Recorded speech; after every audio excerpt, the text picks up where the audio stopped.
રાજધાની ભુવનેશ્વરમાંથી ભ્રષ્ટાચારનો એક એવો કિસ્સો સામે આવ્યો છે જે જોઈને સૌ કોઈ દંગ રહી ગયા છે। એક સરકારી અધિકારીને માત્ર 30,000 રૂપિયાની લાંચ લેતા પકડ્યા બાદ જ્યારે તપાસ એજન્સી તેના ઘરે પહોંચી ત્યારે ત્યાં દ્રશ્યો કંઈક અલગ જ હતા।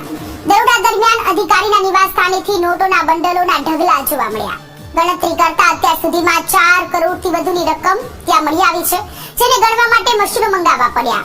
રોકડની સાથે સાથે મોટા પ્રમાણમાં સોનું અને કિંમતી દસ્તાવેજો પણ જપ્ત કરવામાં આવ્યા છે। પ્રાથમિક તપાસ મુજબ આ અધિકારી લાંબા સમયથી ભ્રષ્ટાચારના કાળા કારોબારમાં સંકળાયેલો હતો।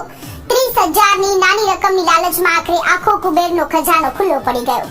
હાલ પોલીસ અને વિજિલન્સ વિભાગ દ્વારા અધિકારીની અન્ય મિલકતો અને બેંક ખાતાઓની તપાસ તેજ કરવામાં આવી છે।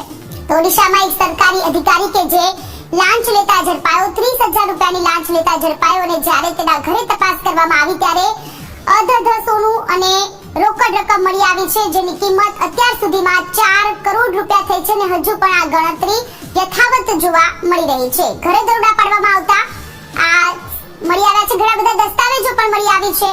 4 કરોડથી વધુની રોકડ રકમ જપ્ત કરવામાં આવી છે। ઓડિશાની આ ઘટના છે કે જ્યાં એક કરપ્ટ અધિકારી કે જેણે 30,000 રૂપિયાની લાંચ માંગી હતી, એસીબીએ છટકું ગોઠવ્યું હતું અને એ છટકામાં આ સરકારી કર્મચારી કે જે આવી ગયા, એ અધિકારી છે કે જેના ઘરે રેડ કરવામાં આવી, એ અધિકારી છે કે જેણે 30,000 રૂપિયાની લાંચ લીધી, 30,000 રૂપિયાની લાંચ લીધી અને ત્યાર પછી તપાસ કરવામાં આવી। તેના ઘરે જ્યારે તપાસ ટીમ પહોંચી ત્યારે 4 કરોડ રૂપિયા અત્યાર સુધીની જે ગણતરી થઈ રહી છે 4 કરોડ અને હજુ પણ આ આંકડો વધી શકે છે।